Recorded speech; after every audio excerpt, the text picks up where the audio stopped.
Welcome back to our National No Sugar series brought to you by the Ministry of Health and Wellness, spearheaded by the Oral Health Unit. I am Camila McDonald, personal trainer and integrative nutrition health coach, and in our last 3 episodes we covered some key factors that are driving your sugar cravings, how to read your nutrition labels, and how much sugar is in the common foods that we eat. We also tackle the components of a balanced diet and how making good nutrition choices will ensure your sugar cravings are kept under control. And since we're coming to you from the Oral Health Unit, I want to reiterate that good nutrition truly impacts our oral health and vice versa. Our oral health truly impacts our nutrition choices. Okay? So another big factor that we are going to tackle today that's driving your sugar cravings, it is actually dehydration. Did you know that the same hormone that's released when you're hungry is the same hormone released when you're thirsty? The hormone is called Grillin, and may be why we often misinterpret our body's signal for thirst as a signal for hunger. So I have some homework for you. Are you ready? Whenever you next get a sugar craving, do a check-in. If you know you have been eating your nutrient-dense meals and eating them on time, but you're still feeling that sugar craving set in, I want you to try to drink an entire glass of water and check back in with yourself before you even think about giving in to your craving. By drinking water first, you might be giving your body exactly what it wants, and just like that, you might be able to alleviate the craving or the need to consume something. This is huge for appetite control, weight loss, and just body regulation on a whole. And because water itself is a powerful detoxifier, it's great for the sugar detox that we're on too. When we drink enough water, it assists the kidneys and the colon to eliminate waste, which is a very important part of this journey. We're also going to need all the extra energy and willpower that we can get for our National No Sugar Challenge, and drinking 3 liters of water each day will allow us to be more attentive, more alert, and more focused. I also want you to track your water intake each day and set your intentions in the mornings to meet the quota. Here's a few helpful suggestions for you, all right? Upon waking, make sure to drink a glass of lemon water every day. That's going to help to cut sweet cravings and to alkalize the body.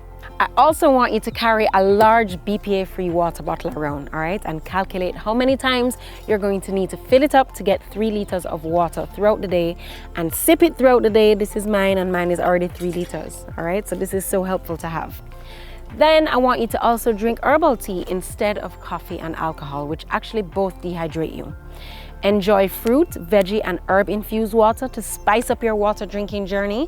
So for example, you can add cucumbers or berries or ginger, lemons, and leave it soaking overnight in your water bottle, and then just sip that throughout the day. So where do you think we're going next, right? What's another very, very important lifestyle shift you think that we can make to help to reduce our sugar cravings? I'm going to give you a hint. It's a habit that most of us need to improve. And if we get enough of it, we don't have to rely on anything for energy. Sleep.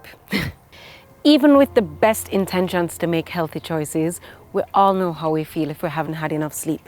Our ability to make decisions are compromised because our brain is seeking out energy from glucose-containing foods.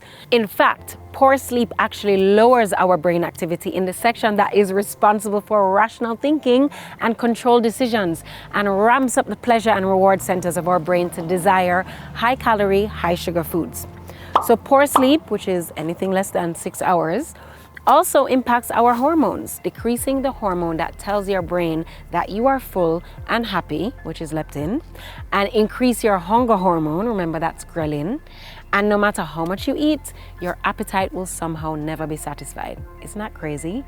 So when you're sleep deprived, you're fighting another uphill battle because it gets harder and harder to fight the sugar cravings that will inevitably come rushing in.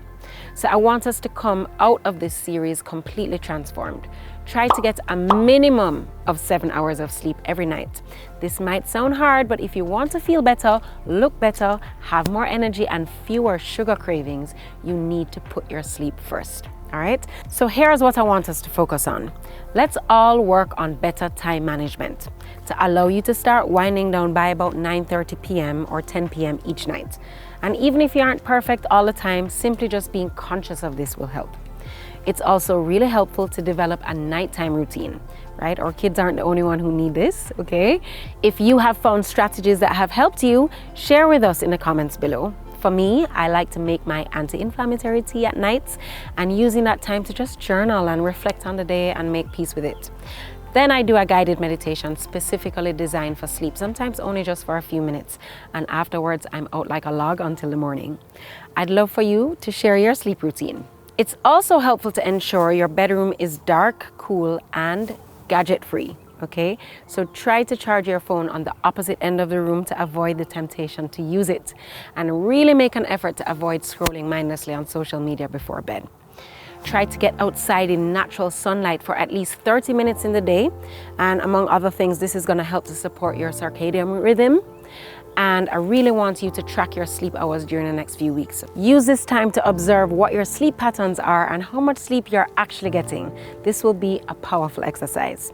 Let's try our very best to stay away and reduce this toxic substance that we have this unhealthy love affair with. None of it will be easy, but we can do it together. Watch this space for more.